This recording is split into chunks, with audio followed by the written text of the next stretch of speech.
Halo guys, kembali lagi di channel kami, Desidarta. Sudah lama sekali tidak membuat video, teman-teman. Nah, kali ini saya ada topik yang pengen saya bahas ya, udah sejak lama.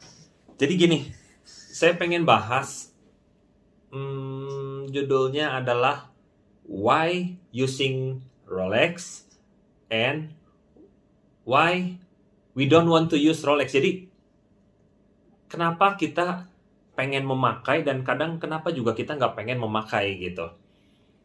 Langsung aja teman-teman ya, saya mulai. Jadi begini, semua itu bermula dari hukum pasaran teman-teman. Ada hukum pasaran, ada juga hukum keterbatasan. Seperti yang teman-teman ketahui bahwa kalau kita misalnya mau mencari jam tangan Rolex Sports terutama, itu memang sangat-sangat sulit ya ketika kita mencarinya di toko langsung. Udah menjadi bahasan yang sangat umum gitu. Tapi teman-teman, ketika kita juga punya akses yang cukup mudah ketika kita membeli langsung di gray market, dan teman-teman tahulah model-model sport yang super standar ya, yang sangat-sangat banyak orang biasa memakai atau membeli gitu. Dimulai dari Submariner juga ada macamnya kan. Ada yang hitam, kalau zaman dulu ada yang Hulk ya karena sudah discontinue. Ada juga yang two-tone. Two-tone itu ada yang two-tone-nya dengan black dial, juga ada two-tone yang dengan blue dial yang sering disebut Blue Sea. Nah, sekarang ada juga Submariner Starbucks gitu. Memang Rolex itu kecenderungan membuat jam tangan itu modelnya tahun demi tahun itu atau generasi demi generasi itu nggak terlalu banyak berubah. Maka dari itu dia punya model yang lebih abadi gitu. Jadi bahkan orang-orang yang punya model lama pun nggak ngerasa ketinggalan zaman ketika dipakai sekarang. Juga itu yang menyebabkan bahwa harganya itu tetap stabil ya. Bahkan cenderung mengalami yang namanya apresiasi. Nah, itu dari Submariner ya. Terus juga kita masuk ke dalam GMT Master ya. Dari dulu ada GMT Batman dan Pepsi yang selalu menjadi ikon lah di Rolex gitu. Juga terakhir-terakhir di tahun 2018 ya muncul Root Beer, two-tone yang dari rose gold ya. Ada coklatnya juga. Dan itu yang GMT Master ya. Ada dulu yang hitam juga lah. Udah gitu Daytona, teman-teman. Daytona itu ada yang black sama yang white untuk yang pasar steel ya. Nah, maksudnya gini. Ketika kita beli di AD susah, tapi ketika kita punya akses ke gray market itu gampang. Yang penting Anda memiliki uang. Kenapa saya bikin judul Why We Want to Use Rolex and Why We Don't Want? Jadi gini, ketika keundangan, teman-teman. Rata-rata orang mungkin make jam tangan ini keundangan ya. Ketika keundangan, teman-teman coba perhatikan berapa banyak orang yang memakai Rolex, terutama mungkin anak-anak muda ya. Juga termasuk Datejust ya, teman-teman, Datejust 41 ya. Datejust 41 steel version, terutama Jubilee bracelet dengan fluted bezel, itu juga menjadi ikon jam tangan Rolex yang terkenal dan populer gitu. Teman-teman, cukup banyak ya yang memakai Rolex lagi, Rolex lagi, Rolex lagi gitu. Atau mungkin teman-teman yang terutama di kota Jakarta ya, kota yang sangat-sangat besar gitu, dengan jam tangan AP pun dan Patek ya, walaupun memang jauh lebih sedikit sih pasarnya, terutama ke Patek ya. Yang sering digaung-gaungkan itu adalah ya AP yang 41 mm lagi gitu kan, atau AP jumbo lah 39 mm, walaupun itu termasuk yang langka gitu ya, dan steel gitu. Atau kalau Patek itu Nautilus lagi, Aquanaut lagi, Nautilus lagi. Jadi gimana ya, lama-lama rasa pasaran mengenai jam tangan sport ini ya, walaupun memang modelnya sangat bagus dan menarik, harga yang sangat stabil, itu menjadi nggak terlalu kepengen dipakai gitu kalau misalnya lagi event-event tertentu. Karena orang yang make itu cenderung ya pasti makainya Rolex, AP, dan Patek lagi gitu. Nah itu yang terjadi teman-teman. Ini juga dari cerita kalangan teman-teman lah gitu ya, yang seneng jam tangan gitu. Yang akhirnya mereka-mereka yang sudah memiliki jam tangan Rolex, AP, dan Patek bisa jadi ya. Jadi ada grup yang memang fokusnya udahlah Rolex semua. Kalau nggak Rolex, AP, Patek ya udah itu semua gitu, nggak mau yang lain. Tapi kalau saya pribadi teman-teman, walaupun saya juga bukan kolektor yang banyak, bukan gitu ya. Tapi kalau saya pribadi ketika mengalami keadaan seperti itu gitu, akhirnya jadi kurang greget gitu ya.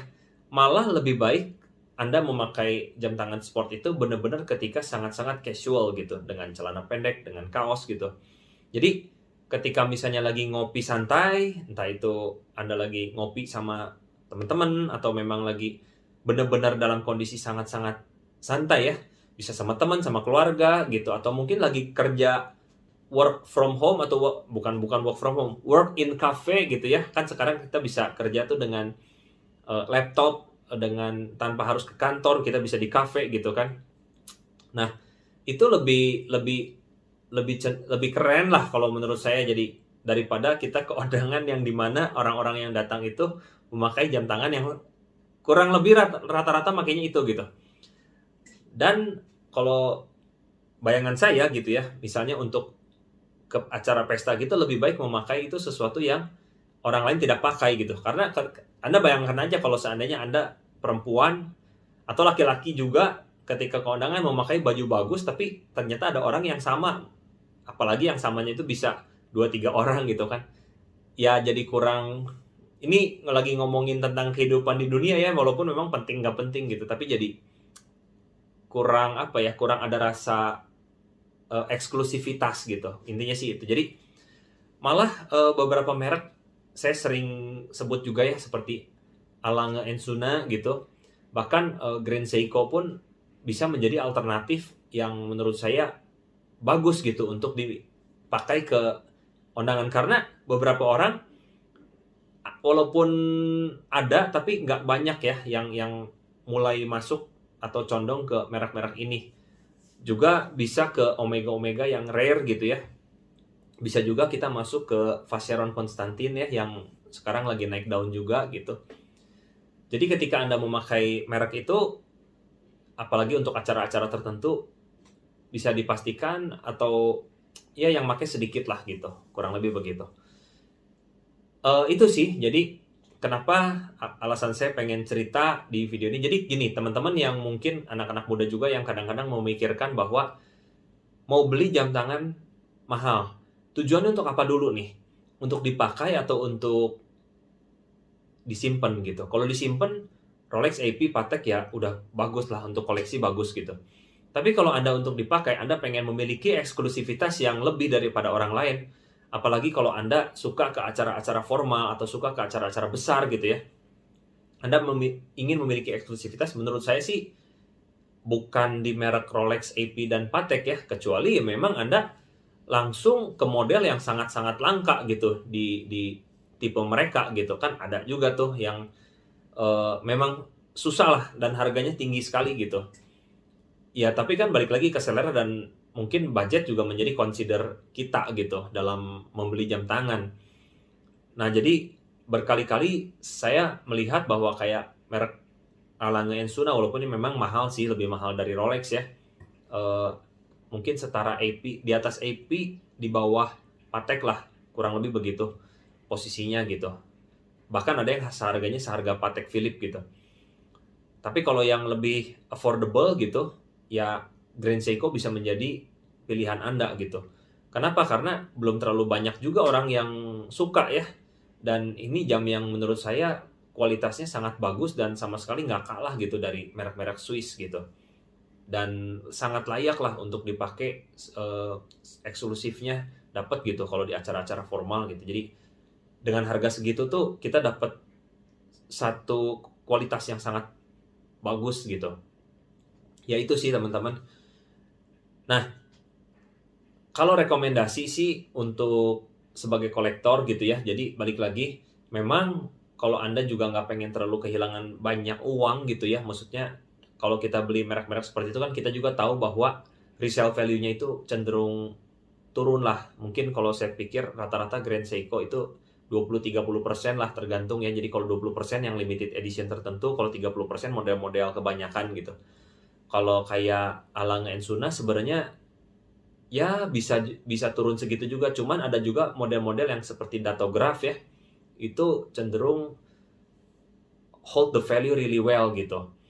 Nah, tapi untuk membangun koleksi jam tangan Anda yang prestisius gitu, fondasinya ya salah satunya Rolex sih teman-teman. Mungkin kalau di dunia saham BCA lah gitu, kalau di dunia kripto Bitcoin-nya adalah Rolex lah, Ethereum-nya adalah Audemars Piguet dan Patek Philippe. Tapi Patek Philippe juga bisa menjadi Bitcoin-nya juga gitu. Kalau misalnya di dunia saham juga mereka bisa menjadi saham-saham blue chip-nya lah, kasarnya seperti itu. Barulah kita ingin memiliki saham-saham atau investasi-investasi yang lebih fluktuatif lah ya. Itu kalau di dunia investasi. Tapi kan ini kita lagi bicara dunia jam tangan gitu. Jadi di dunia jam tangan Anda bisa berspekulasi ya dengan merek-merek seperti Vacheron Constantin, bisa Alang Ensuna, atau Grand Seiko yang limited edition. Bahkan akhir-akhir ini kalau Anda peka, bahkan jam tangan seperti G-Shock pun memiliki jam tangan yang luxury-nya, yaitu seri Mr. G ya.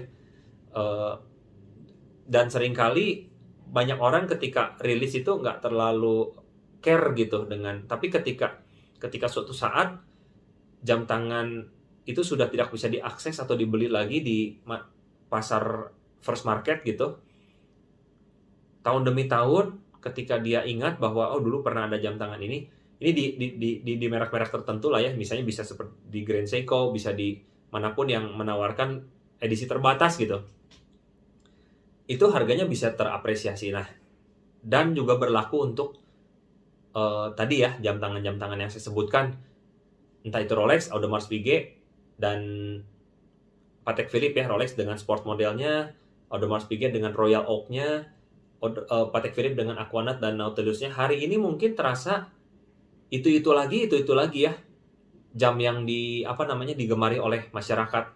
Bisa jadi nanti masyarakat ini bosan dengan market ini dan bisa ada kecenderungan penurunan, mungkin bisa jadi teman-teman. Tapi nanti let's say 5 tahun lagi, 10 tahun lagi, ketika betul-betul model-model ini sudah tidak diproduksi lagi, generasi-generasi ini bisa kangen lagi dan akhirnya harga model-model ini tuh terangkat lagi gitu. Intinya itu yang bisa terjadi di pasar-pasar seperti jam tangan atau barang-barang collectible. Nah, itu aja teman-teman yang pengen saya sampaikan. Jadi, using Rolex and not using Rolex, kalau saya lebih senang using it when everybody not using it, which is ketika lagi benar-benar santai ya. Kalau sehari-hari orang yang pakai Rolex benar-benar untuk sehari-hari lebih jarang daripada ketika keundangan. Keundangan pakailah merek-merek yang orang lain nggak pakai gitu teman-teman. Jadi not using Rolex when orang-orang lagi event kan kebanyakan orang, wah ini jam bagus harus dipakai nih gitu. Jadi pakailah ketika orang lain lagi nggak pakai, dan tidak pemakailah ketika orang lain sedang memang layaknya memakai gitu. Jadi ketika undangan gitu, pilihan-pilihan merek-merek yang tadi saya sebutkan Anda bisa menjadi consideration Anda. Nah teman-teman, di video-video berikutnya mungkin saya juga pengen bahas tentang merek Casio G-Shock ya, karena saya bukan cuman pencinta luxury, bukan pencinta lah, tapi penggemar luxury watch aja, tapi saya juga suka dengan model-model Casio G-Shock yang simple gitu. Saya akan membahas beberapa model G-Shock yang menurut saya bagus dan layak untuk dibeli, walaupun saya juga belum punya gitu ya, tapi menarik gitu. Jadi nanti sampai ketemu di video berikutnya, kita akan bahas tentang jam-jam seperti G-Shock. See you guys!